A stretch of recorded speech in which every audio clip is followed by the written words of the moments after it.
welcome to the Tabernacle for the night we've been waiting for more than half my life.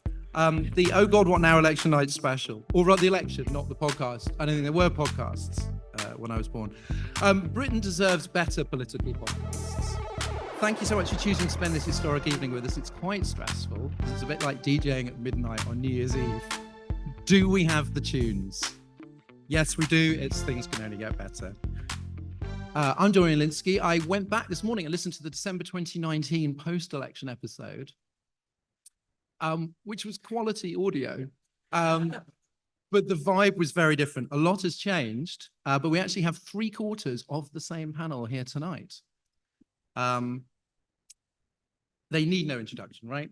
Ros Taylor, Alex Andreou and his magnificent T-shirt, and our special guest, LBC host and best-selling author, James O'Brien. So to begin, this has perhaps not been the race of a lifetime. It's perhaps not material for a TV movie, but some things have happened. And so we're going to talk about our favourites for good or ill. Ros, what will you look back on? I think it was the moment when Nigel Farage was asked why some of his candidates were such revolting, racist individuals. And he explained that he'd paid 144 grand to a vetting company to make sure that they weren't nasty, racist individuals, but the company hadn't done their job. That was a highlight. That's good. That's good sound financial management from the man Farage. Alex? So we all know the big moments, but it's the little things that please me. Johnny Mercer, a couple of days ago, I woke up to see a tweet of his from 7:35 in the morning saying, "Refreshing for the soul to be called a wanker 409 times before 8 a.m. The time at this point was 8:10. So I scanned across to trending, and the top trend on Twitter was only 409.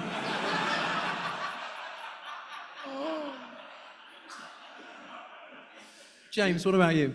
Well, I'm just picking up on what Ros said about Farage. I don't know how many people have seen this. He's already complaining that GB News didn't give him enough attention. So that's a thing of beauty that most script editors would send back. But it's probably the 6 o'clock dinner like yesterday, because what it did, to be serious for a moment, and there won't be much of this tonight, hopefully. It demonstrated how successfully Keir Starmer had done this thing that we didn't pick up on until quite late in the game. He'd taken weapons out of the right-wing media's hands. Every potential weapon that they were going to hit him over the head with, he had completely neutralised, which reduced them to pretending that there was some massive story about the fact that he likes to have tea with his family on Friday. What if Putin invades at 1 minute past 6? Yes. Starmer will just go, "I'm eating." Jest. That was it. That was Greg quoting. Hands, yes, exactly. Actually, he said, "What if Putin invades?" And you go, "No, sorry, I'm just finishing my beans. Yeah. I'm not. To tell Vladimir Putin to wait. I'm having my tea." As if. I mean, well, hopefully. Well, that point that you made about the way that Starmer removed all attack lines, which meant that his interviews were obviously like sort of hypnotically boring. And there was just like, "What books do you like? I don't read. What was the last dream? I don't dream." Just nothing of any interest. But then you think, what would be a softball question? Like, for example, Rishi Sunak, what did you have to sacrifice as a kid? Which led to my favourite adverb of the campaign, when he went, "Famously, we didn't have Sky TV." And of course, this was the interview that he abandoned D-Day veterans to do. Famously. There was another one today, of course, when he was asked what his favourite meal was. Oh, God. This is like when Alan Partridge was asked what his favourite album was, and he said, did he say the best of ABBA or something like that? Best of the Beatles. So the Rishi said, "What's your favourite food?" He said, "Sandwiches." Yeah. There's tiny danger of beginning to feel sorry for him in those moments, but it's swiftly dispatched. Not long now. Yeah. So it's a packed show tonight. In the first half, we're going to talk about the Tory MPs we might like to see do a Portillo later tonight. A target-rich environment. But just to show there's no hard feelings, Oh God, What Now regular Matt Green will be bringing his good friend, the outgoing Conservative MP, the Right Honourable Geoffrey, to celebrate the underrated achievements of these 14 years. And then after the break, we'll discuss our hopes for the age of Starmer. Who do we like in his team? What does Starmerism mean? What would we like to see done in the first few weeks and months of office? Then at 10 p.m, we will have an exit poll. Now, unfortunately, broadcasting licenses mean that we cannot cut to the BBC, and that I will have to do it in a BBC voice.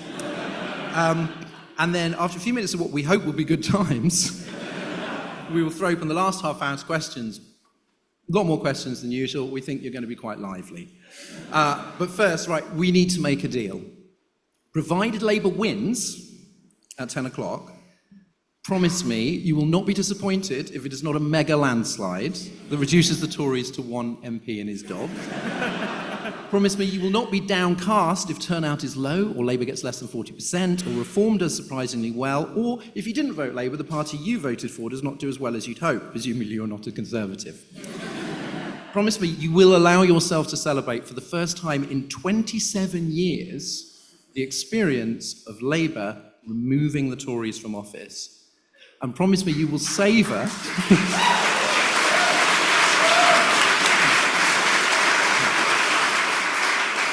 You will savour the death knell of 14 years of austerity, Brexit, food banks, the NHS crisis, the housing crisis, the crisis, the Liz Truss crash, Partygate, and these terrible, terrible people.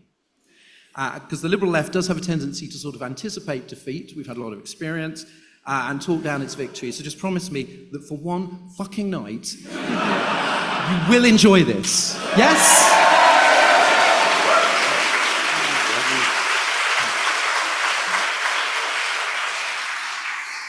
I'm so sorry, Dorian. I can't promise any of that. The anxiety backstage. I said if Labour wins. If Labour does not win, and the entire polling industry collapses, then you are allowed to be sad. Okay, so the word I have in my mind that I cannot yet let go of is unclench. I can't unclench, and I've just realised that the chairs encourage rocking. You're only going to see a relaxed James O'Brien after 10 o'clock. So, before Michael Portillo was a dandy railwayman on our TV screens, he was the Tory leadership hopeful who became a synonym for shock defeat, where he narrowly lost Enfield Southgate to Labour's Stephen Twigg at 3:10 a.m. on 2nd of May 1997. Hence the question, were you up for Portillo? Does anyone remember? Was anyone up for Portillo? I was, actually. Yeah. Yeah, it was good times. So we're not going to try and predict who will lose their seat, but we will say who we would like to lose their seats. 2 MPs per panellist, some low-hanging fruit, some long shots, but each one represents a facet of 14 years of hurt. And we think of it as a little bit like Arya Stark's kill list in Game of Thrones. I've just been reciting the names. And she didn't get them all, I don't think. So, we live with some disappointment. Alex, begin us. Okay, so my first choice, where shall I go? I'll do Grant Shapps first. These are going to be the easiest rounds of applause of our life. I mean, he's not the most obvious choice. I mean, I cannot count the number of appointments that he's had. There was a period between September 2022 and now, so 18, 19 months or so, where he's been Transport Secretary, Home Secretary, Business Secretary, Energy Secretary, and then Defence Secretary. And I just think, you're taking the piss. You really are taking the piss. He's just very talented. He's a polymath. I've been racking my brain to think of a single thing that he leaves behind as a legacy. And I can't think of a single thing. He's basically their press person. And they just give him a job to go with it so that he's got a nice title to flash on the Sky screen when he's talking. Do you think he ever forgot what his job was? Do you think he ever... So I thought, oh shit, I'm not defence anymore. Well, I mean, there was one time when he changed job 3 times in 1 month. So... what is he? What is his legacy? There's nothing there. His legacy and the reason I've chosen him over, Brexiters and villains and all those people is because, at least the nutters, they sort of have an excuse. They're nuts. He has none. He just morphs from one person to another, serves in every single government, and he's, in my mind, typical of the enablers who allowed these people anywhere near power. So that's why he's my choice. Okay. So we'll do a couple of loops, Yeah. right? James, your first one. I'm an uncontroversial choice, I feel. And I don't know how likely it is, but I would give a kidney to see Jacob Rees-Mogg lose. And the reasons for this are myriad.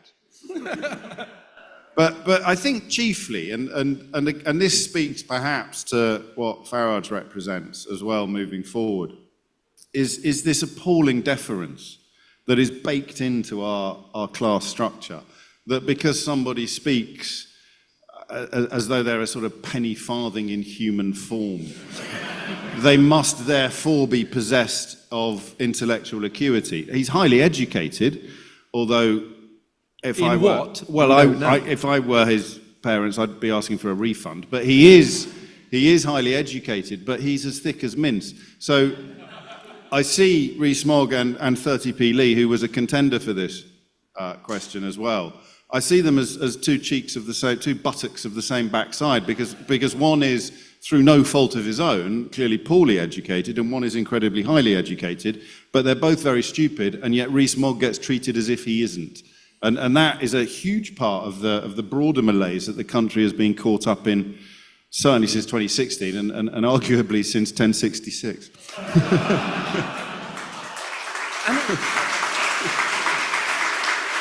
He says insidious things as well, like the things that he said, but in that kind of very sort of mellifluous voice. Yeah. And it is like being in a sort of country house in sort of 1938. I like the first syllable of that. Someone explaining to you, why we should do a deal with Mr. Hitler. Bingo. You know what I mean? Yes. And it's just this kind of like slithery, snake-like upper class voice. And then it kind of hits you what he's just said. And you're like, So Jacob Rees-Mogg was one of my choices. I'm sorry. And no, it's fine. I chose Backstage, guys, we'll flash this out I've chosen later. more than two. We can do him twice. But surely. I It's not chose two him for a names. completely different reason. one for each barrel of his name. Because to me, he's the summary of the rotten attitude of these people to work. Yeah. Flexible working, home working, mental health problems, everything is skiving to him. And you see productivity in this country be below every single one of our competitors. And they go, why are we not productive? Because you're running the country like an 1820s factory, you twats.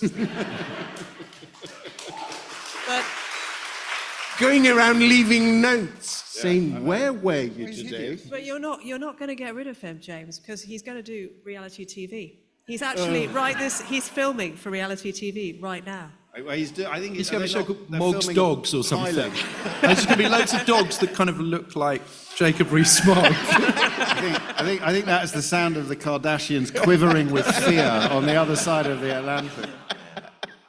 I'm an undead, get me out of here. Yeah. Oh, Lord above. But doesn't that, Ros makes a brilliant point, because that is how serious he is. Take away, Johnson made him Secretary of State for Business. My favourite part of Jacob Rees-Mogg's career was when they made him Minister of State for Brexit Opportunities.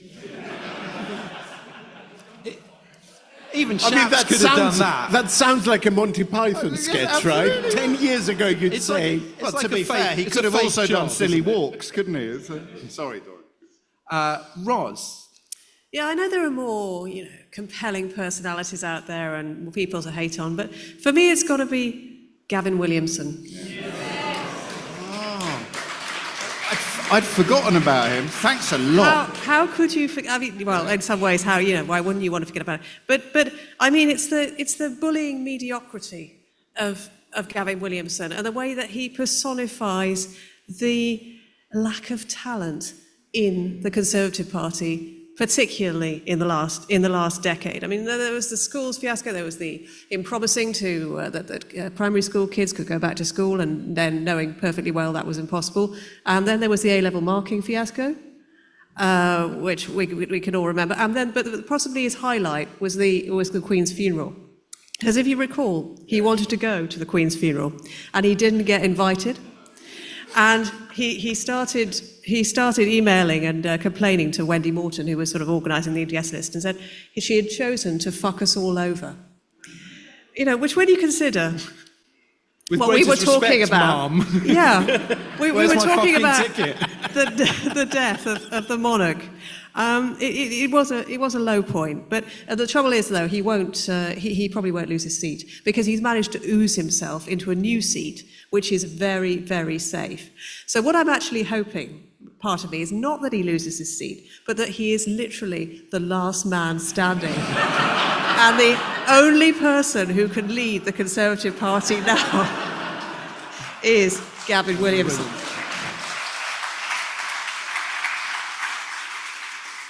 Well, my first, who looks nailed on to lose her seat, is never been cabinet, Miriam Cates. Yeah. MP for Penistone and Stockbridge, otherwise known while she's there as Gilead South. She's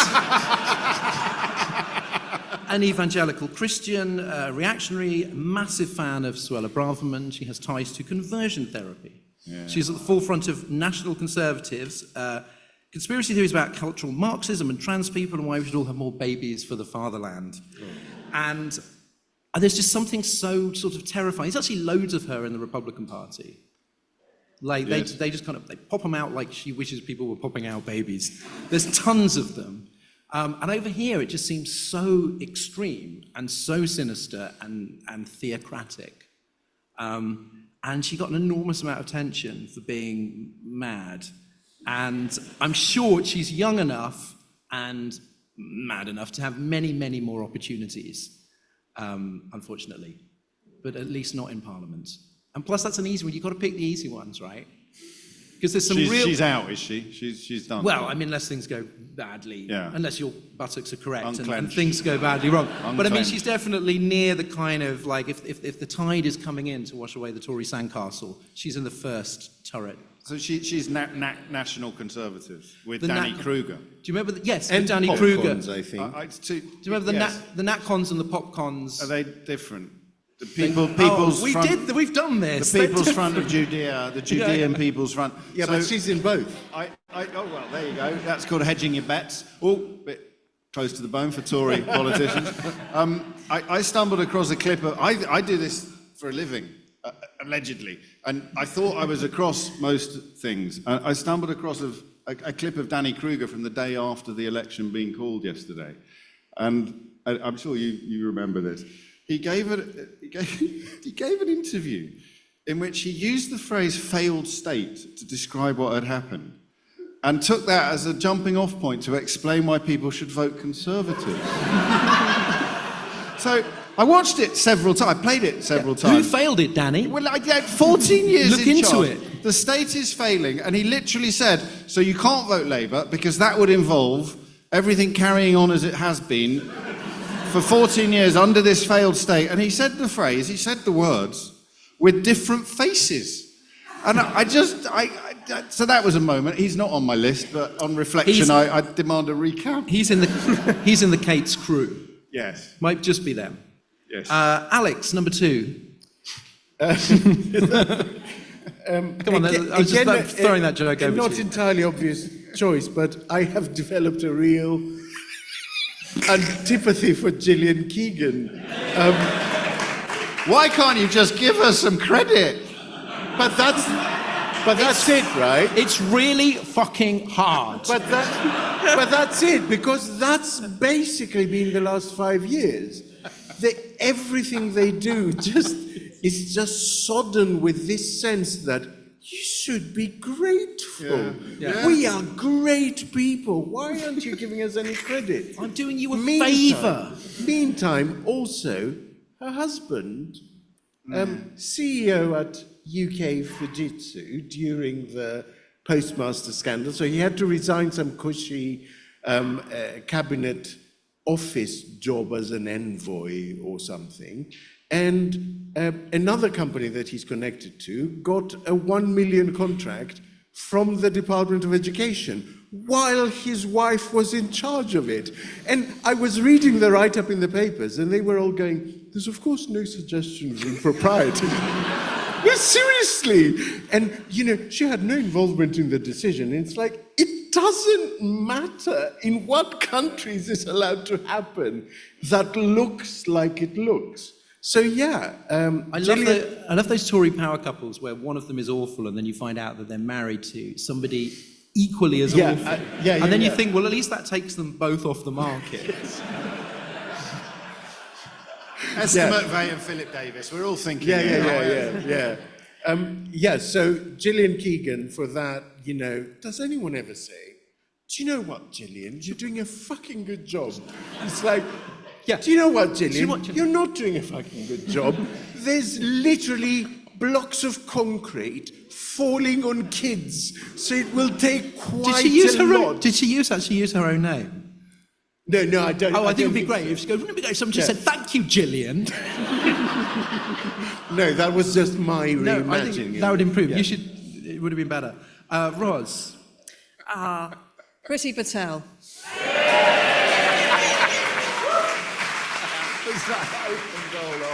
This is like a DJ set. You've just played Mr. Brightside. It's like, anyone can do that. Mother of Dragons. No filler. Breaker of chains. I was trying to introduce some new material. You know. Go. One of the things people don't generally know about Priti Patel is that she was a Brexiteer far before almost anybody was a Brexiteer. She was the press officer for the referendum party in 1997. I don't know if there's anybody here who remembers the 1997 election particularly well, but they had this extraordinary, groundbreaking strategy of sending out a video to almost every household in the nation, explaining an actual VHS tape. Yeah. Amazing. Yeah, what a tape. I don't know if it was Betamax, probably Betamax. So she was right in at the beginning, and she's had that long to realise what a shit idea Brexit was. And all that time she has stuck by it. And that is why I think, despite what she's been kind of mouthing in the past few weeks about Nigel Farage and not wanting to be in the party, I reckon she will be the first to take over if she survives, which she probably will, and the first to do some kind of deal with Reform and try to merge the two parties. I mean, there's also Rwanda. Should we talk about Rwanda? Yeah. Well, we don't need to talk about Rwanda, but she was basically the architect of Rwanda as well. So, yeah, I'm looking forward. I'm looking forward to that moment that almost certainly won't happen. Well, there's the kind of on the sliding scale of kind of like incompetent dicks, like the Shaps Williamson kind of thing, and pure evil. She's more over that side. James, you've got a second one. I've just realised that Rishi Sunak is in the frame to lose his seat, partly because of the presence. No, it's not my vote. The Catterick barracks being in his constituency reports today that he's told us that what would annoy me about that, the reason why I'm not choosing Rishi Sunak, is I have thought for some time, since probably the day after that he called the election, that he really wants it all to be over. I don't buy the idea that he needs to get his kids into school in America by the end of September, but I certainly think that one of the main reasons for calling it early was because he woke up in another cold sweat in the middle of the night, and his wife turned to him and said, "We are among the richest people in the world, darling. You really don't have to be doing this anymore." Do you think she gave him, she handed him a dossier? Yeah. And just going, turn to the D-Day page, and he's going, what, I just fuck off early? Yes. She's like, yes! I totally do. And then yes. you do a TV interview and they'll ask you what you sacrificed, and you're just like, what do I say? Sky TV! And he's like, oh my God! But also, when you're in California, France, here we come. When you're in France for the D-Day, come home early! It'd be amazing! No, I don't buy the self-sabotage yet, but I do buy, because, it's very hard to work Sandwiches, though. Sandwiches. No, maybe self-sabotage with a sandwich. But I do think possibly why he called it early was because he just wanted it all, like tearing the plaster off. I want it all to be over. But it is his predecessor who I would most like to see lose her seat. Not because not just because she's obviously awful and has now started knocking around with sort of Steve Bannon, although that's going to be difficult for the next 4 months, given that he's in actual prison. Is she going to talk to him through the glass? That'd be great, wouldn't She's it? going to be going 10 years to save the West. With a phone like in the American 10 movie. years to save the West. The main reason I'd like Liz Truss to lose her seat is just to hear who she's going to blame it on. so she genuinely, this phrase, I've double-checked, she genuinely claimed that her premiership had been undermined by eco-zealots and trans activists in the civil service. I'd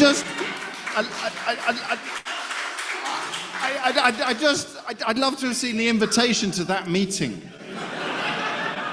And podcasters. Podcasters too. Yeah, well, podcasters, yes. Podcasters, yeah. Well, no, there she has a point, Ros. She does have I like to sort of take credit for that one. Again, we just slipped her a dossier. It's called Mini Budget. Are you sure this will work? And you're like, yes, do it. Press the button. You remember when she was Prime Minister? Christ, what a few years we've had. And that press conference she did when she was trying to pretend that everything hadn't gone awfully and she just kind of lost the control of her own neck. And she cast her vote today and it was to come out, have your photograph taken and do a thumbs up. Now, how... the great scale of photo opportunities for politicians through the ages, how problematic could it be to suggest to someone who was Prime Minister not long ago to do a thumbs up outside a polling station? And yet somehow she contrived to look like she'd never seen her thumb before.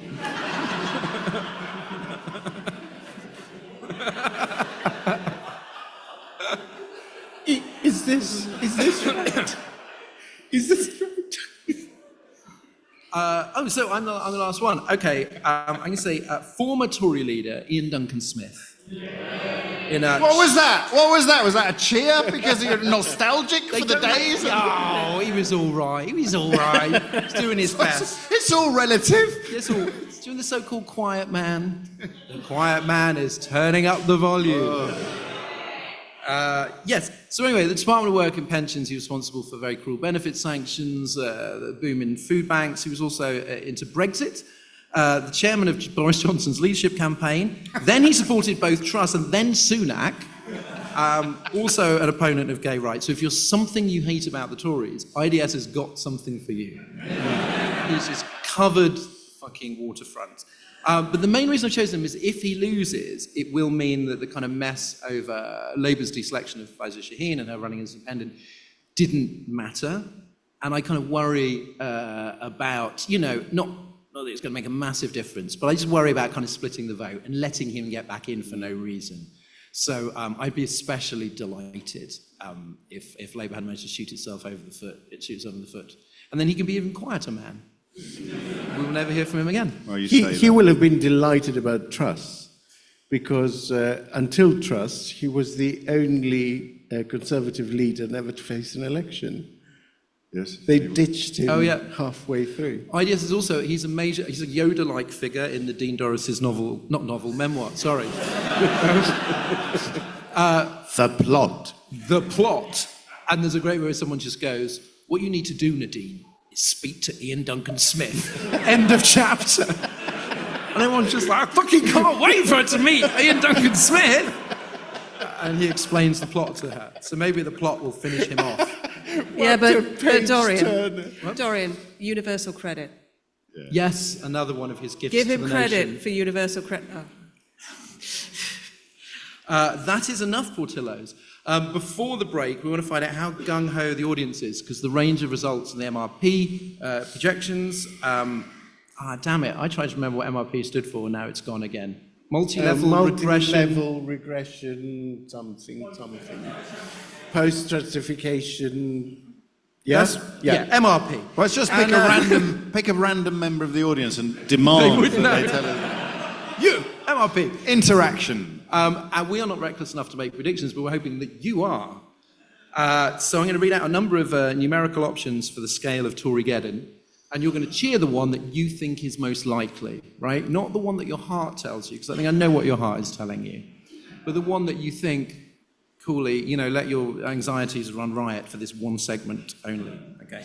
So, fewer than 100 seats. I'm doing that. Okay. Yeah. 100 to 125 seats. Yay. Strong centrist option. 125 to 150 seats. Oh, okay. Now we're getting into the danger zone. More than 150, but still losing. Okay. And for the Eeyores in the room, a hung parliament, a shocked Sunak comeback, a solar flare that destroys the earth, bad things. Wow. Feel the fear, do it anyway. Stand up. I think they're probably thinking the solar flare rather than the Tory well, win. that's the point. He didn't do it before. It's just only when he went solar flare. Oh, right, yeah, the solar flare. Yeah. That's good to know. We will find out. It's very exciting. We're about to take a break, so you can get a drink. 45 minutes. I know, right? So we're going to get a drink, some merchandise on sale in the foyer. We've got exclusive T-shirts. We've got to make a living. But first, we have another special guest for you. Not a Portillo, because he is one of the most beloved Tory MPs of the modern age. A firm and principal advocate for whatever he's just been told to say. He's here to celebrate 14 glorious years of Conservatism, courtesy of his special advisor and media strategist, Matt Green. We're going to leave, and you're going to welcome the Right Honourable Geoffrey Geoff-Geoffrey MP.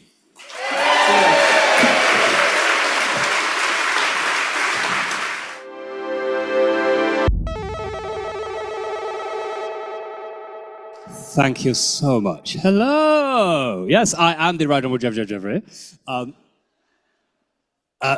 Son of Sir Geoffrey Geoff-Geoffrey, grandson of Lord Geoffrey Geoff-Geoffrey, and it's lovely to be here in this lovely, whatever this is, church or something. I mean, all I'm going to say is I'm here to provide a little bit of much-needed balance for this evening, because I've been listening to what they've been saying. I've been listening to how you've been reacting, and I have to say, looking around, I don't think I've ever seen more lefty, liberal, do-gooder, wokey, metropolitan elite, Guardian reading, Twitter lover, member of the wokerati Ramonaroids.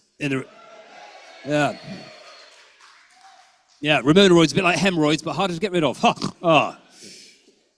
Now, you might recognise me from the telly. Yes, I am that minister who they often wheel on whenever the government's in trouble. So, I've been quite busy. And I'll just tell you a little bit about me before I get on with the real things. I'm a family man, proud father of 3 wonderful children and 2 other children. I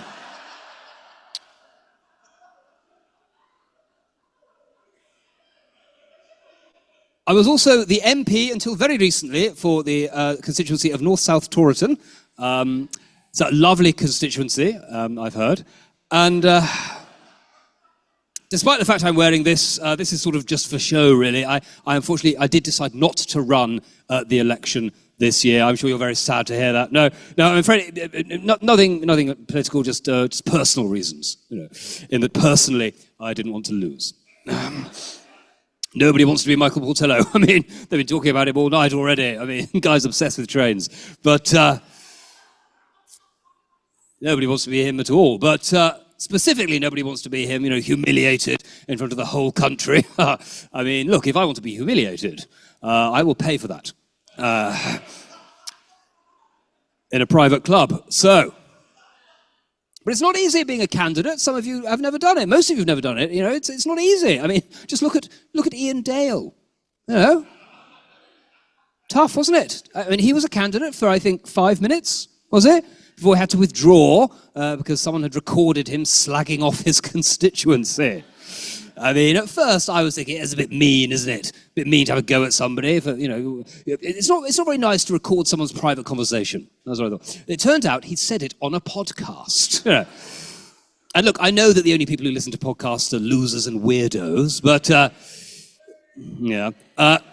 but it's almost like saying it in public. isn't it? So you've got to be careful. It's an easy mistake to avoid as well. All you have to do is make sure you never spend any time in your constituency, so you never develop any feelings about it. Worked for me. Actually, speaking of LBC presenters, been interesting seeing him up close, hasn't it? James O'Brien. I'm assuming you've all got his book, haven't you? Who Broke Britain? I was disappointed. What's that? How They Broke Britain. Well, I mean, I don't know why the publisher's in, but I'm assuming they'll be flogging copies outside. How They Broke... Well, I have to say, I was disappointed not to see my own name in that book. Obviously, didn't read it, as I've demonstrated, but I did check the index, and not there. I've got to say, every time I hear him, I just think, poor man. Poor man. He's been driven mad, hasn't he? Absolutely mad by having to talk to normal people every day of his life in his so-called radio show. I mean, I don't know what that is. Is it a form of punishment? I don't know. Why would you do that to yourself? I mean, it's ridiculous. I had one constituency surgery in my time, and that was plenty, I have to say. Ordinary people are just not my cup of tea. You know. No, look, just all that happened was you just got all these people coming into the constituency surgery, asking me to deal with things, solve their problems that I can't do anything about. Sorry, can't be bothered to do anything about. Dealing with real people is very annoying. What I say is bring on the AI MPs. That's what I say.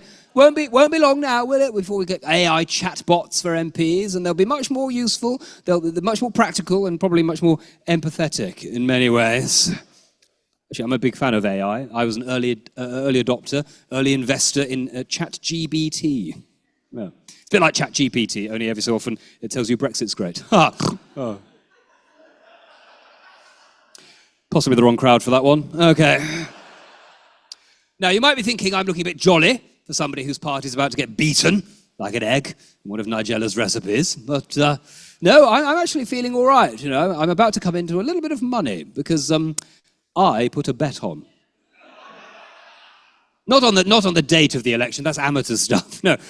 What happened is back in 2019, just after Boris had won his big 80-seat majority and he was still basking in it like a walrus in the sun, I popped over to my local bookmakers and I asked what would the odds be on Labour winning a huge majority next time. And I'll tell you what, those odds were very high. Yeah, very, very high. Almost as high as my blood pressure whenever I have to hear Angela Rayner speak.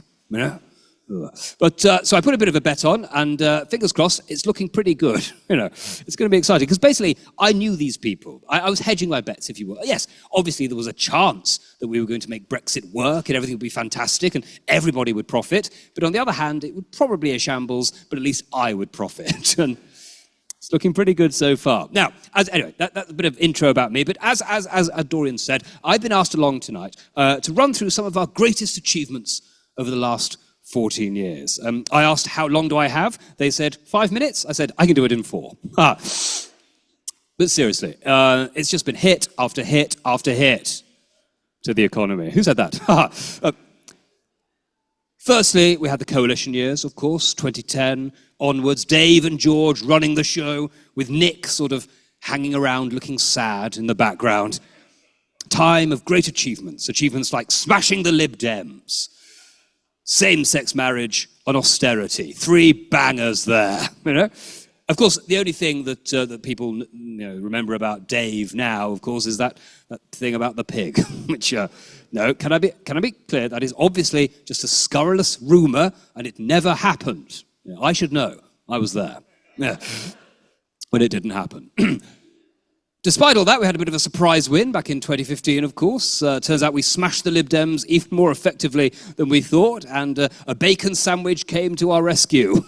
A pig was handy for the first time, because the other thing didn't happen, okay? Then into the glory years. Brexit. Now, I know, looking around, I'm aware that some of you are not fans of Brexit. Fair enough. But all I'll say is that I think of Brexit as being a bit like caviar. Bit expensive, bit of an acquired taste. But the people who like it, bloody love it. A lot of those people are Russian.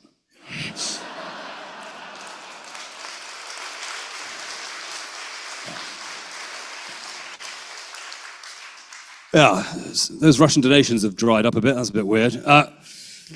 So, Dave heard the will of the people and he buggered off, only to be replaced by poor old Teresa. Haven't really spoken about her much, have we? Because she was a woman, of course, whose mouth seemed to be a hostile environment for her own voice. She smashed the saboteurs, nearly lost to Jeremy Corbyn, did a robot dance, ran through a wheat field, and was handed a P45, and finally made way for the big dong himself, Boris. Yeah. The man that you all love secretly. Yeah. The man destined to lead, Bojo. He got Brexit done. He got COVID done. And he got lockdown parties done. He could do anything and anyone. And often did. Yeah. Just don't let him near your wife. But unfortunately, in the end, he was brought down by his own side. In many ways, it was like a great tragedy. Like Julius Caesar. A play that he knows well. Like all of Shakespeare, he knows all of Shakespeare very well, as we'll all find out just as soon as that book is published. It'll be published any day soon, don't you worry, because just like Caesar, Boris was brought down by his former colleagues because they were jealous of him, jealous of his virility, his charm, his ability to overlook any misconduct in a friend. And in the end, he was brought down by a pincher movement. He had to go. All because he'd been ambushed by a cake and his own character. Look, I'm not saying that these lockdown parties were okay, but can I point out that I was not at any of them, because I wasn't invited. But also, I will never drink wine that's been in a suitcase. There he goes. If you don't believe me, check out Sue Gray's report. Yeah. Like James O'Brien's book, scandalously biased against us, that was. But like James O'Brien's book, I do not make an appearance. So, yeah. Then we had the most thrilling election since I ran to be head boy at school, which, I'll be honest, was a close-run thing until Daddy bought a new science block. I'm talking, of course, about Liz versus Rishi. We all remember that. 7 weeks of debates that felt like 7 years. Rishi trying to appeal to the good sense and rationality of the Tory party. Liz promising them fairy tales and rainbows, but not in a Brighton way. Obviously.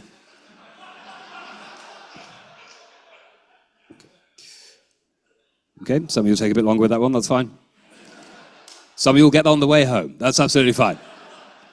Obviously, Liz won. Now, in terms of Liz Truss's time in office, I'm not going to linger, because neither did she. Managed to kill a queen and an economy in 6 weeks. Good work. If she was working undercover for the Lib Dems, how would we know the difference?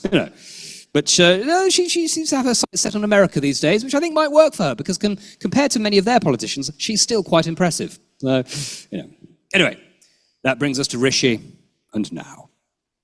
You've got to say, he's given it his best shot, hasn't he? I mean, he went to Manchester.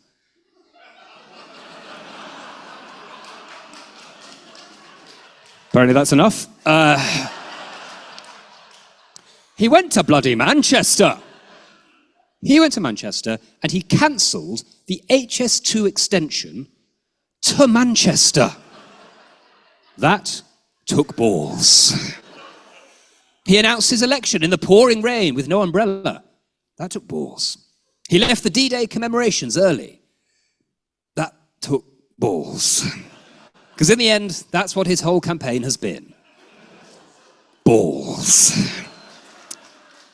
So if you believe the polls, and I sadly feel I might do, we're about to lose, and lose fairly badly. So let's just take a moment to remember all of the brilliant cabinet members and ministers that we've lost or are about to lose. I'm just going to read a list of names out. Actually, probably should have some sort of sad music over it. Do we have any sad music I could use for this?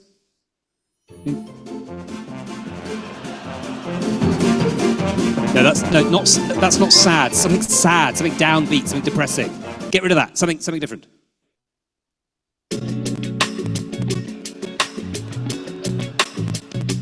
That's more sort of sexually sad, I think. That's sort of like Boris on a Friday afternoon. Get rid of, no, something else, anything else, whatever else you've got, anything else. I haven't got all day, come on. Okay, fine, whatever. Nadine Dorris, Matt Hancock, Sir Jacob Rees-Mogg, Sir Gavin Williamson, Mr. Dominic Raab, Grant Shapps, Michael Green, Priti Patel, Nadeem Zahawi, Oliver Dowden, Andrea Leadsom, and who can forget Chris Grayling. Yes, that'll do. Thank you. They are all titans, never to be seen again.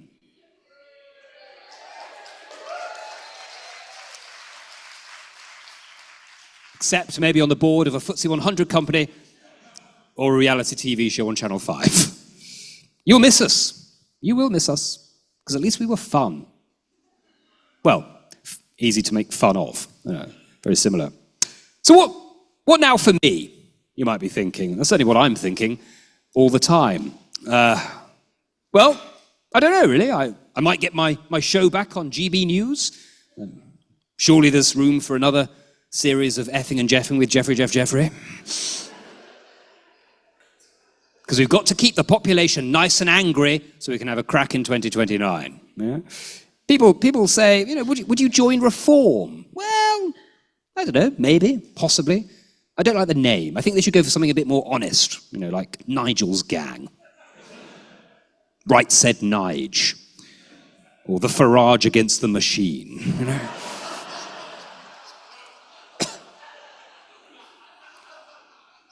But I've been very clear that I have principles, and my principles include that I will never join Reform, unless it turns out that they are the best route for me back into power, in which case I will definitely join Reform. Right? You've got to have principles like that. Because there are all sorts of things I could do. I'm sure I'll be back on some boards and things. But if all else fails, I might start a podcast. Because looking around, how hard can it be? It's just talking, isn't it? To people who already agree with you.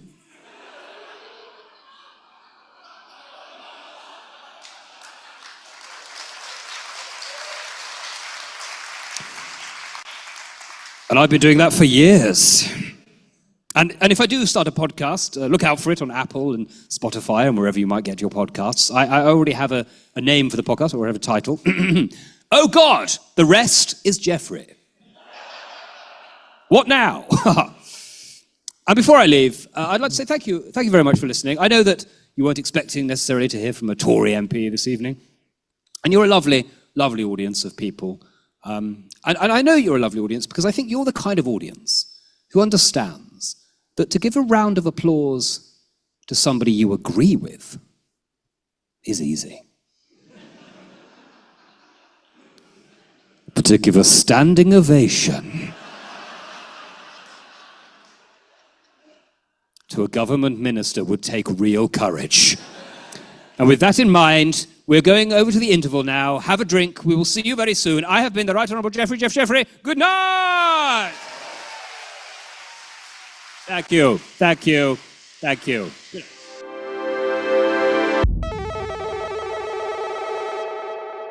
Yeah, so we don't have long.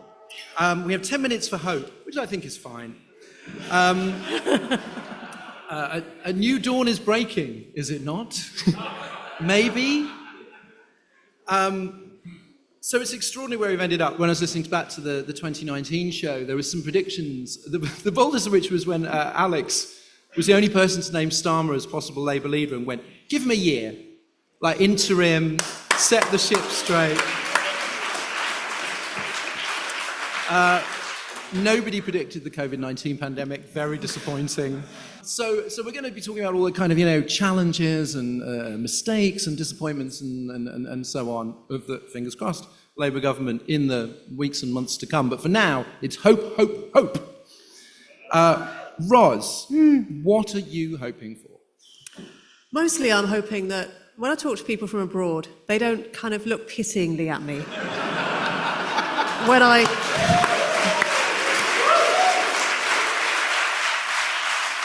I mention anything political, and I don't have to preface everything by saying, what we really could be doing is, but obviously we can't because, yeah.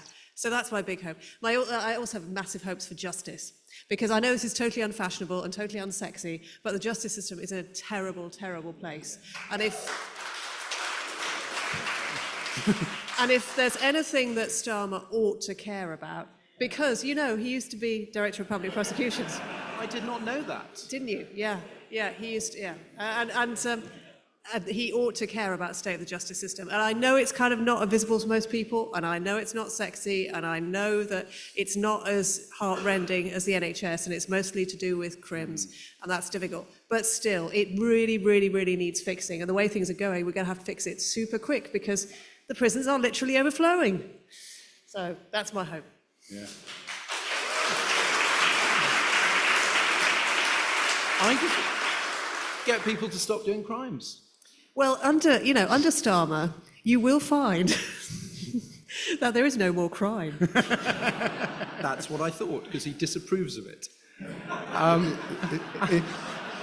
It's because they're all spending time with their families in the evening. Alex. So I think there is a scenario where the economy really bounces back in a very remarkable way. And I don't think it's priced in enough.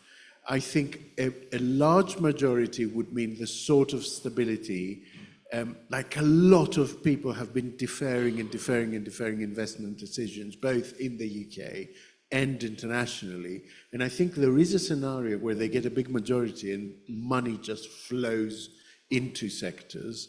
The Bank of England's about to lower its interest rate. I think GDP is about to turn up, and basically Rachel Reeves is going to look like a fucking genius. Because she'll come in and suddenly, England will win the Euro Championship. And, Easy now. And just, A Greek speaks. Yeah. I mean, listen, it's as likely as the scenario was in 2019 that there's going to be some lethal pandemic and then a war in Europe. So why can't we focus on an optimistic possibility? Tonight, I will know. So, okay, so the economy bounces back, and then Rachel Reeves is just like, lads, and just keeps inviting all the ministers into her office and just opens up these briefcases full of cash. Just like, go for it. I'll give you one prediction. I think in her first budget, she will do away with the two-child limit. I think they're planning to do that anyway. But the point is, if it's 50-50 and they promise it and then don't do it, it will be a huge disappointment. If they say, we're not going to do it, we're not going to do it, we're not going to do it, and then in 3 months' time they go, do you know what, I found a little bit of money, so I think we will do it, it'll be like a huge boost. So, apologies for being distracted. I was startled by a graphic. I was like, they're doing it. It's just a graphic. I'm on edge. Also, I have Radio 5 live in my ear, like belt. I mean, I do that while Dorian is talking anyway, but... Every show we've ever done. Hang on.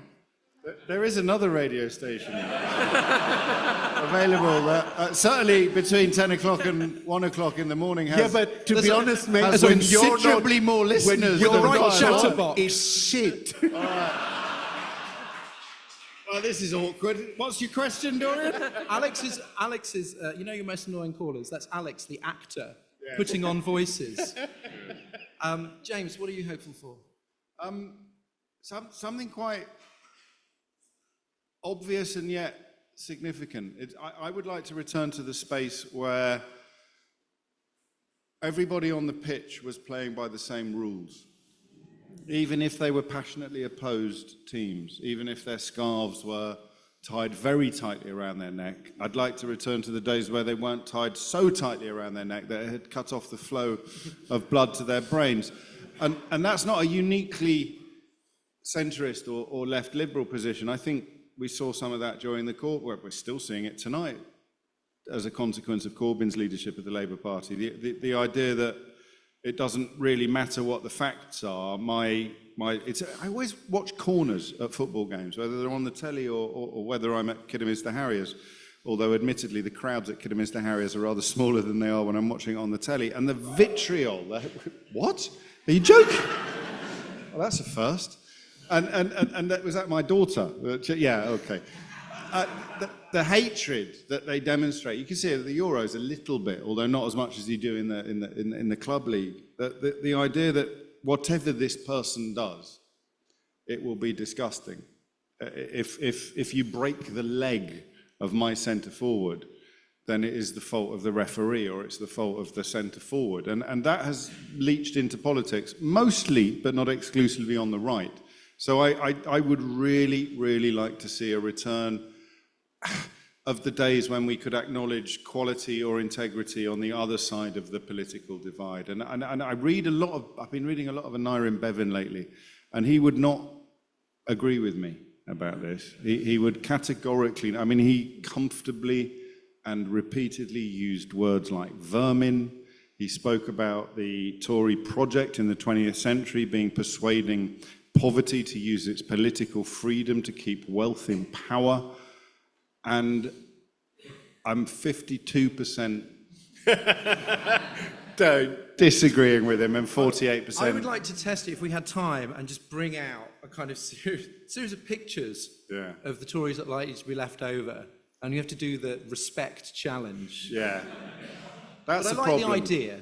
It's not just the Tories. So I had a weird experience a few months ago where I was in a bar in Soho, and I saw this strange kind of satellite dish, it wasn't David Cameron, satellite dish-faced bloke clocking me and heading towards me. It was a private members bar, so normally you're supposed to be protected from that kind of attention.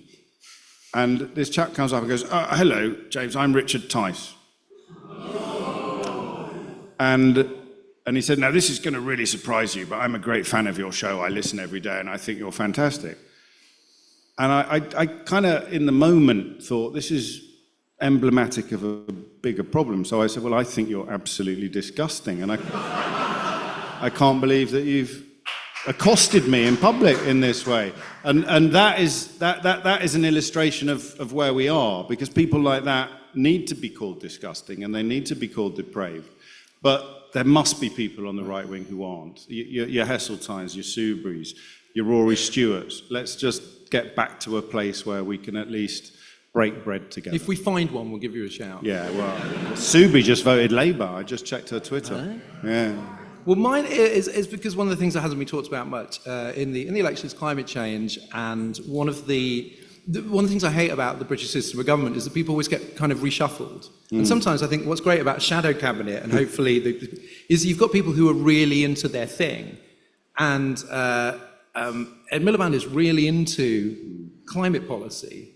And I know that he's, Rachel Rees has been no money for you. But I'm hoping that... It's like Mike Yarwood or Rory Bremner, is it? No money for you.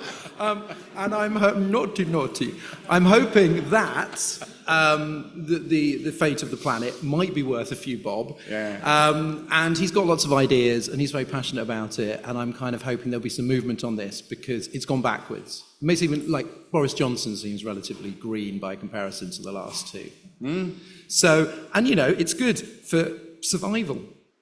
I'm really into survival. Not just mine, like everyone here. Yeah, but Well, not even ours. Sorry. to put it a different way, as the Telegraph put it, I think a couple of days ago, Britain's march of the wind turbines is about to resume. Or alternative headline, Ed Miliband prepares to wage a wind-powered war on the Shires. Yeah, basically. I mean, Yeah. no, but I'm more excited now that he has marching wind war machines that are just going to It's start... gonna be like War of the Worlds. You Just know about this stomping stuff, across the Dorian. countryside, blowing people away. Yeah. That sounds great. So listen, we've got 2 minutes. Very quickly, is there anything that you don't know, apart from the result, but there's any aspect of this election result that you're really interested in finding out, that you've been like, I actually don't know what's going to happen? Reform's interesting. I think they're probably going to do a little bit better than most people in this room fear. And although in the short term we will react to that with a degree of concern, I think in the long term it's probably quite healthy to actually know exactly where the enemy is and to know what the Tory party Clacton. could become and where it could segue to. Steve Bannon said something before he was jailed. He said something a long time ago about it's time now to embrace the accusation of racism. And I'm fascinated by the fact that they haven't. It's different for the Rassemblement National, it's different for Le Pen's outfit, it's different for the ADF because they have their roots in the Vichy regime, in Nazi apologism, Nazi sympathy, Nazi collaboration, the ADF, actual Nazism.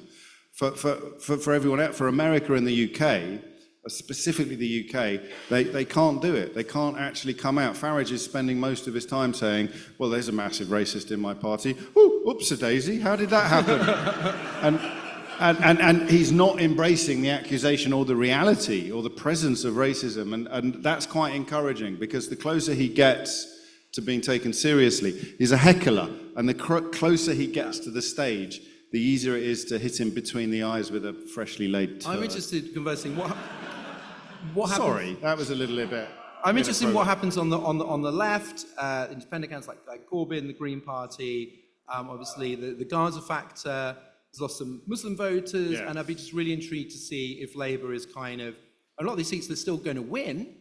Some might not, but a lot of them will still win, but with reduced majorities. And I just wonder what the relationship will be like with the left, which, if you're on social media, is like a very big deal.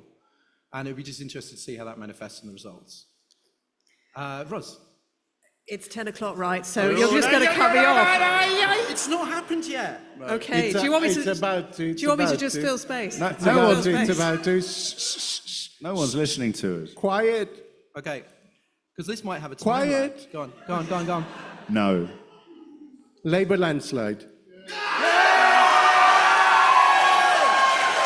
What?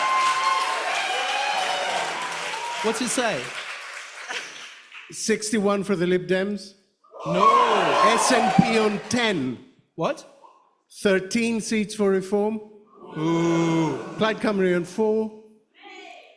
Greens on 2.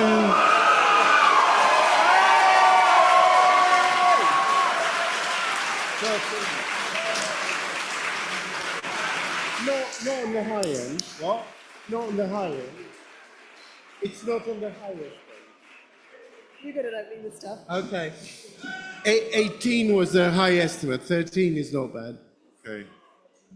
All right, good night. I'll see you all later. Yeah. So that's good.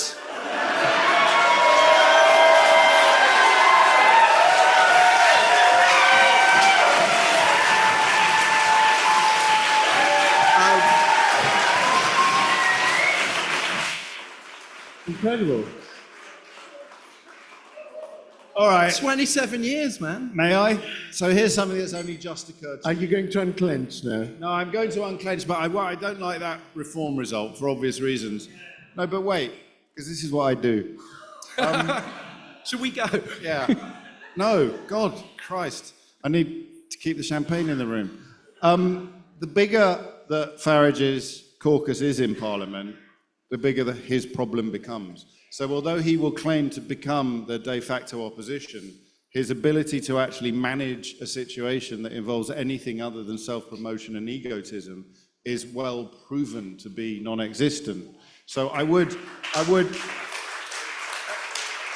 just would remind you, lest you think I'm exaggerating, that the best bit of UKIP's history was when one of their MEPs knocked out another of their MEPs in the atrium of the European Parliament. So, I mean, possibly on your next podcast, we could ask which Reform UK Party Limited MP would you most like to see knocked out by another Reform UK Party Limited? Because I'm fairly confident it will happen. But you know, we've seen what's happening in France. Well, also, I hugely look forward to Nigel Farage's register of interests. Every month he's going to have to declare Once everything. it's been translated from the Russian. But don't let me distract you from that fucking figure there, all right?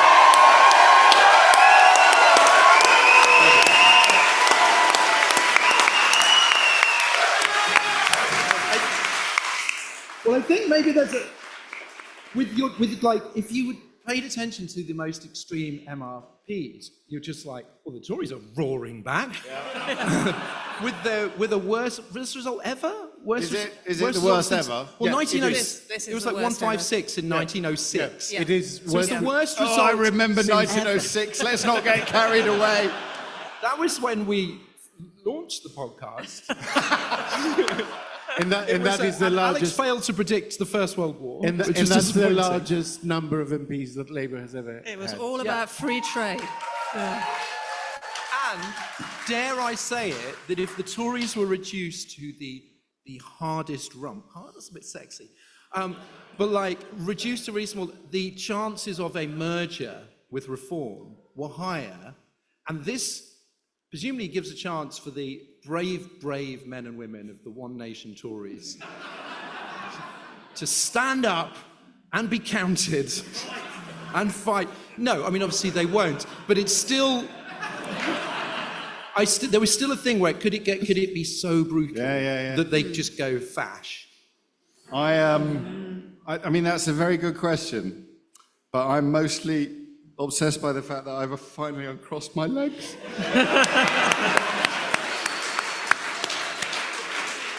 I'm not even joking. It was very tense because I saw... Years.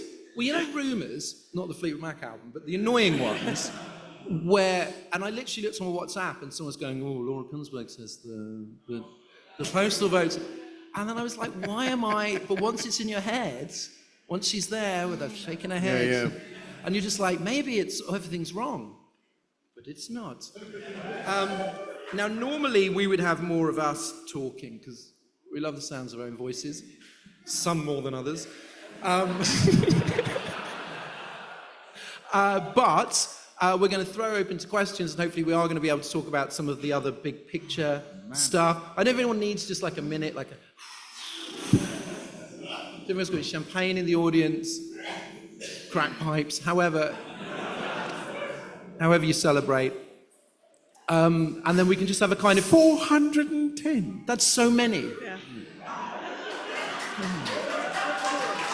That's huge, right?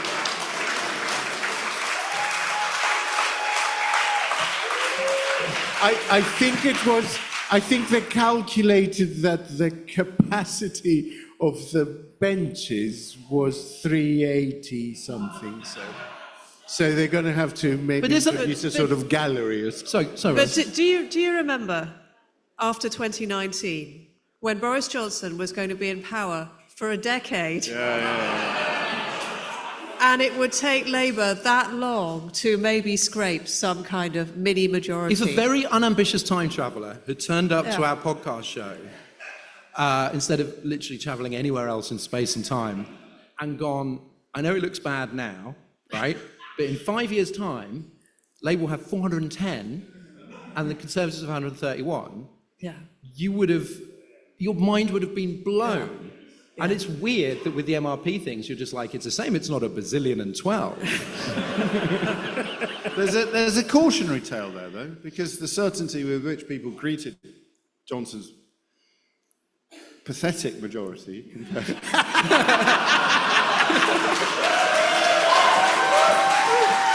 I've got 80 seats! I spit on your majority of 80. I spit on your... I'm only half joking, well, 52% joking, 48% serious. that everyone was absolutely adamant that he was in there for the duration, for 2 or 3 terms, and we will now, I presume, arrive at similar conclusions about Keir Starmer, albeit that the majority is much bigger. His personal approval ratings are far from perfect.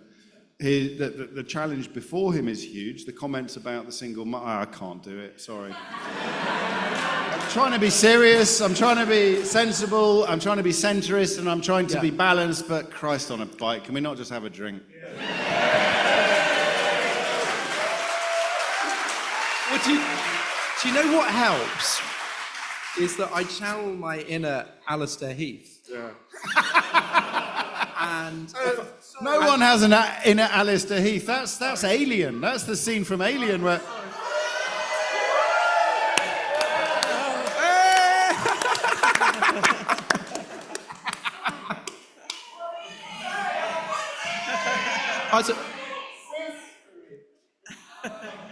But Rishi Sunak is making an extraordinary comeback. So that is someone called Camilla Tominey, who has a column in the Daily Telegraph and a show on GB News, and will still have a job on Monday. And yet who wrote, forgive me for a moment, whisper it, but Rishi Sunak is making an extraordinary comeback. So I don't know, I hope... Maybe she should have said it louder. To where? Although we're in Notting Hill, I hope that most people in the audience don't actually work for the media. I find That's not a myself, safe bet. I know, it's a bit of a long shot. I find myself wondering, in what other profession could you be so objectively and abjectly shit at what you do, and yet go to bed tonight secure in the knowledge that on Monday morning you'll still be drawing down both of your salaries for a bizarre TV station funded at an enormous loss by a plutocrat and a newspaper that is beginning to make the Beano look like the fourth. Well, I'm not sure how many people are familiar with the work of Alistair Heath, who works himself up into more and more of an apocalyptic froth. And it's just like the sky is falling. So imagine him right now in the Telegraph office, vein pulsing, just typing out, the end is nigh. And imagine that's the Labour government that we're getting. The kind of like, it's just like socialism here, there, and everywhere. No, that's not good. Imagine him in my scenario in 2 months, if everything's going really well. That will be the really difficult moment. He'll make something out. He's a creative man. Yeah. Anyway, if you're here, Alistair, you can ask a question. So we should just throw it open. Do we have a roving microphone? We do. We have a roving mic. Hands up. Who wants to ask a question? Questions about, like, anything. There's I mean, one hopefully here. to do with the election, but, like, you know. Shelter, here, right at the front. Do you think that a landslide victory gives up any hope of electoral reform or proportional representation? I mean, plainly not. Well, you say... A landslide victory is the only thing that doesn't give hope for electoral Well, in reform. principle, you would want to go, well, because we don't know the percentages, right? Yeah. And obviously, you know, votes haven't been counted and so on. So, of course, it could be like if you got a landslide and they got maybe like, you know, say 38% or whatever, and then Reform got whatever their percentage is, and only, how was it? 12? 13. 13. Lucky 13. And, you know, then you It'll would just be go... 12 within a week. This is... You know that. You know, you can just go, well, that's not a particularly just system, but then the people who have just got the landslide will be in charge. So it's one of those things where perhaps the moral and the democratic case for it becomes stronger. Also now, though, you've got the problem, I think, is that PR has often been seen as quite a kind of sort of left liberal concern, like Lib Dems, for some weird reason, are really into it, Greens. And now perhaps the loudest voice, because he's always the loudest voice, on electoral reform will be Nigel Farage. So but that complicates things. And I've probably said this several times over the last however many years, but this is the point where even the horribly biased client right-wing media has to start ignoring him, because nobody, if you win an enormous majority, there is no earthly way that you're going to vote through a change to the electoral system that has delivered you an enormous majority. So whether you are Paul Dacre or Ted Verity at the Daily Mail, or Tony Gallagher at the Times, who's had a particularly humiliating day, or whether you are Zig and Zag and Mr. Blobby at the Daily Telegraph. I'd like to apologise to puppets. They're not going, and also Ms. Tominey, they're not going to do it. So it doesn't actually matter. So when Farage started telling lies about European Union membership, there were people in the mainstream media, to use a meaningless and dreadful phrase, who agreed with him that we should leave the European Union. When he starts talking about, you know, the BBC, there are people in the commercially funded media who agree with him about the BBC. But when he starts calling for proportional representation, there's no earthly way that they're going to turn around and say, what? Destroy the system that gave Boris an 80-seat majority? I just don't think it's ever going to happen. I mean, I'm all for PR. Theoretically, we all are. Well, I did see something that was quite a corrective, which was an analysis of the first round of the French elections, seat by seat, on a first-past-the-post basis. And basically it showed that Rassemblement National would have won 90% of seats on 33% of the vote. Ooh. So the argument, I think, that first past the post sort of keeps the cranks out is not entirely, it keeps the cranks out until it doesn't, and at the point they break through, there's suddenly actually a dictatorship.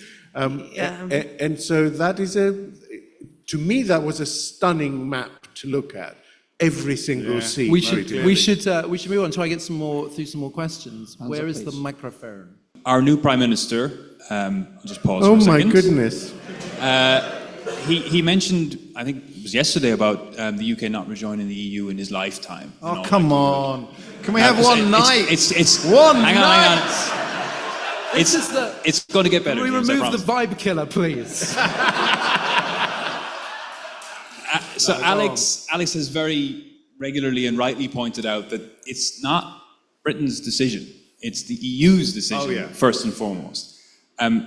Given where the EU is drifting at the moment, following the elections, major parts of the EU drifting rightwards, is a left-leaning UK quite a big motivation for them to maybe play ball now? It's a very good question. Someone else can answer it. Ros?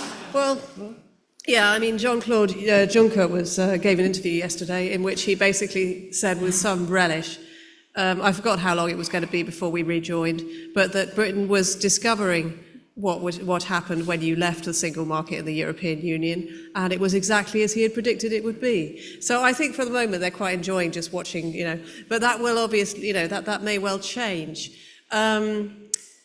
Yeah, I mean, you are absolutely right. What's implicit in what you're saying, in that we can't get the maximum growth that we want if we're not in the single market or the customs union, or preferably both. But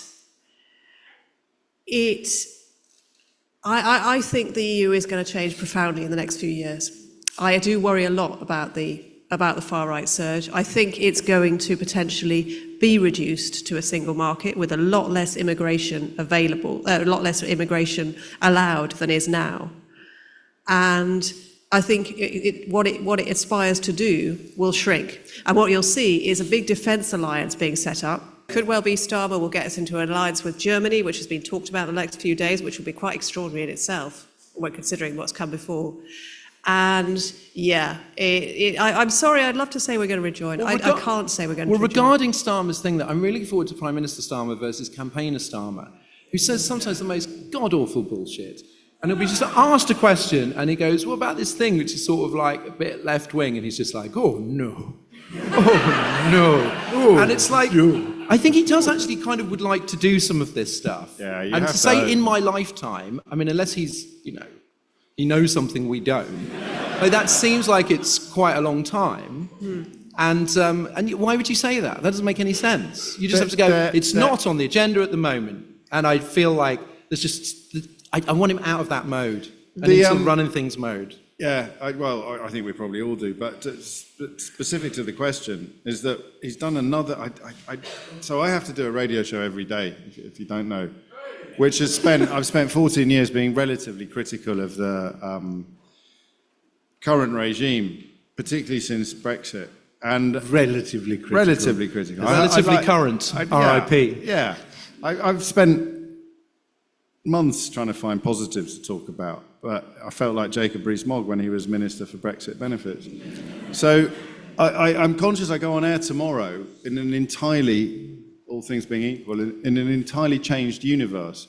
And I'm not going to go after Starmer yet, like I go after Johnson, because Starmer is clearly not debauched or depraved or morally bankrupt. He has done nothing yet in his private life or his public life or his political life that renders him utterly unfit for power. But how do you speak truth to power in a universe that is a little bit more like John Major than it is like Liz Truss? I don't know the answer to that question. But in the context of the EU point, I think he's done another thing, and this is why I'm worried that I'm beginning to sound a little bit persuaded or brainwashed. But he has demonstrated that when the facts change, he changes his mind. So the things that he will say prior Liz Truss's fiscal event about what he will do in the event of becoming Prime Minister are obviously, however much the Jeremy Corbyn fans squeal about betrayal and dishonesty, obviously you can't keep promises that you made before Liz Truss got into Downing Street, after Liz Truss has left Downing Street. That's so blindingly obvious. So when he says, I wouldn't have used the phrase in my lifetime, personally, because that opens all sorts of doors. But when he says, I cannot conceive of circumstances in which this would happen, I think the key word is currently.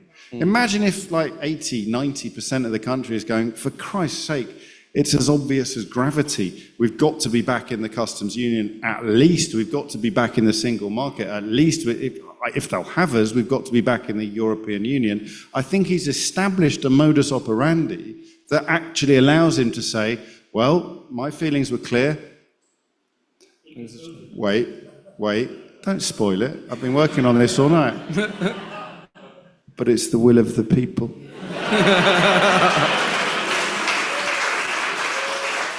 Okay, we'll try and quickfire some a little bit more now. Okay, so we're down the front.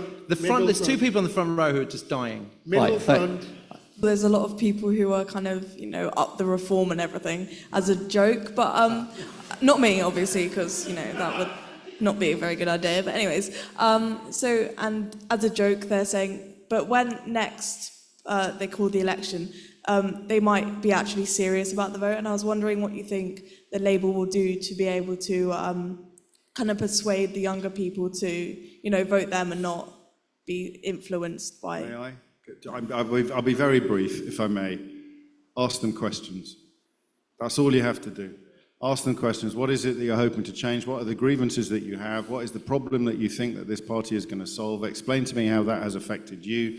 Talk me through the laws that you don't like. Talk me through the problems that they're going to solve. Talk me through precisely what it is that you think that a vote for these racist wankers is going to actually improve in your life. But question. Don't shout at them. Don't lecture them. Don't preach to them. Don't proselytize.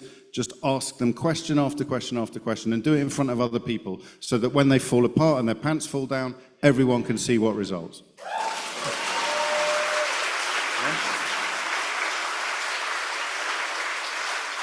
And there's a book you could read which would help you with that. I think one thing I'm worried about is that some people are already predicting, we're in V for Vendetta world or something. Literally even before the election happened, people were going, well, of course, if Labour fail, it's Nazis on the street. And it's sort of, I feel, well, let's just see. And I think that they know that there is a danger that you do have to deliver. And I'm kind of like, well, let's see them deliver. And there, of course, crises can come up. And a lot of stuff we've been dealing with have been crises. The pandemic sent conspiracy theories spiking like never before. The war in Ukraine caused a kerfuffle around the world. Of course there will be crises, and that's where the worrying stuff comes from. But I think this kind of almost conviction, which is maybe what's happening in France, that Labour will come in and then they won't do anything, and then there will be reform. I don't buy that. I'm wildly optimistic in that respect. It's actually on Wikipedia as the Great Ukraine Kerfuffle. if you look for that.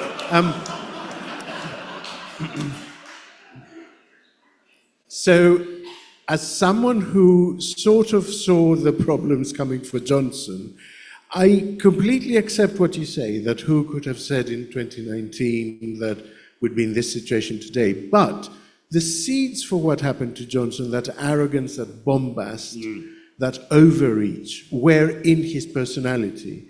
They are not in Starmer's. He's risk-averse, if anything.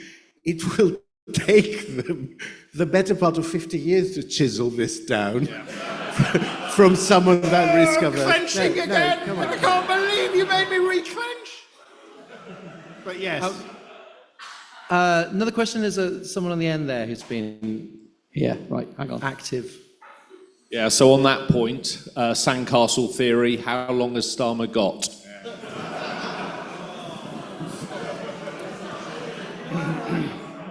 He doesn't have any time at all.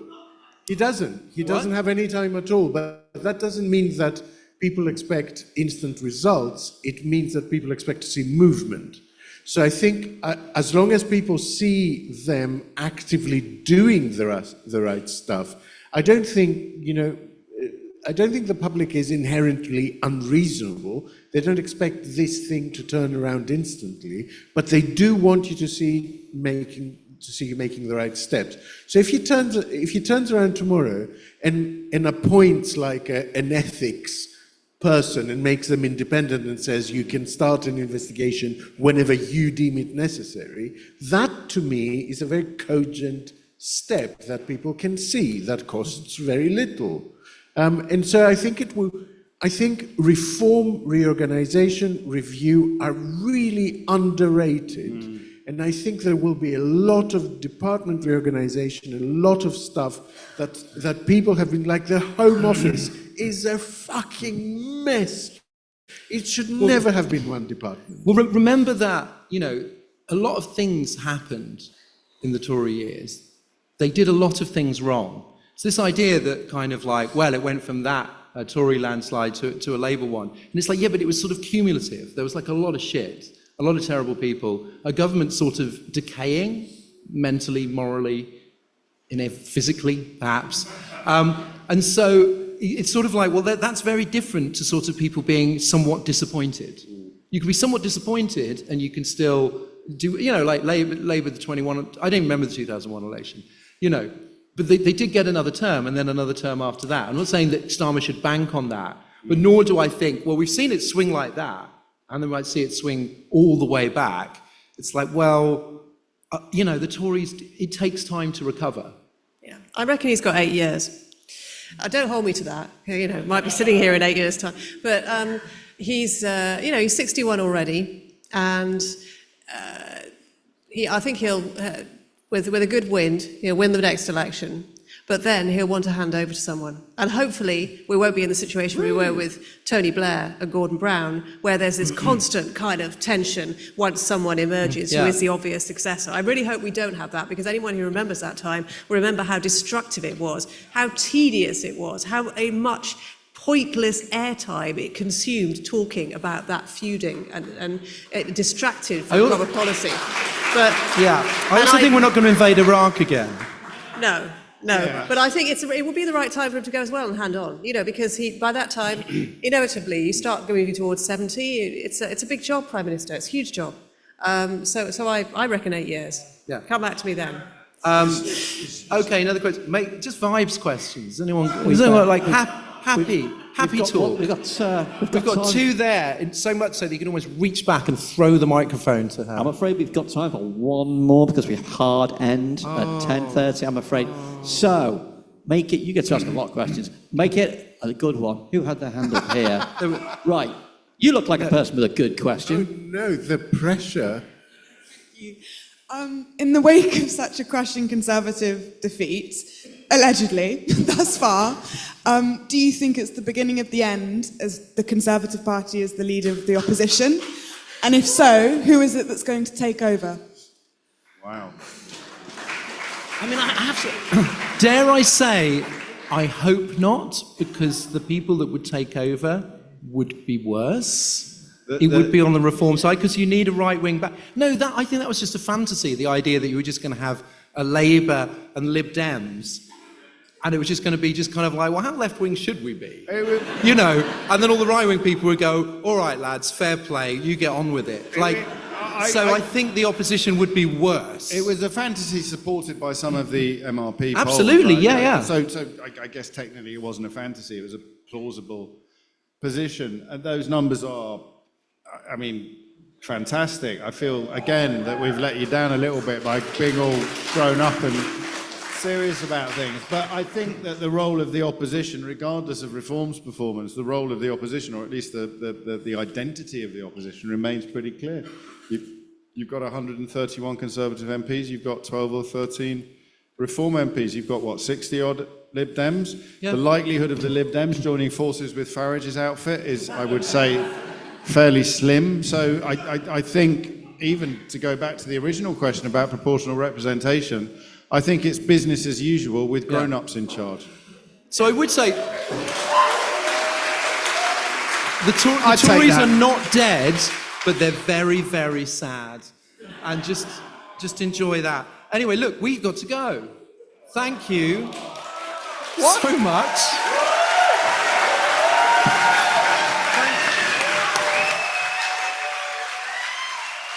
Thank you so much.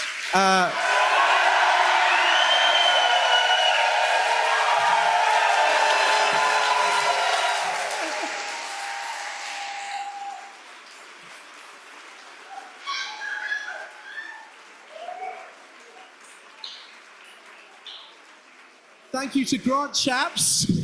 I hate to be a party pooper, but I'm told that Michael Green has kept his seat. For everyone, particularly if you've been supporting us for a while or even a day, that's fine also. But for the people that have been here since perhaps darker elections, thank you very much. Thank you so much for just choosing to spend this kind of amazing evening with us, all people.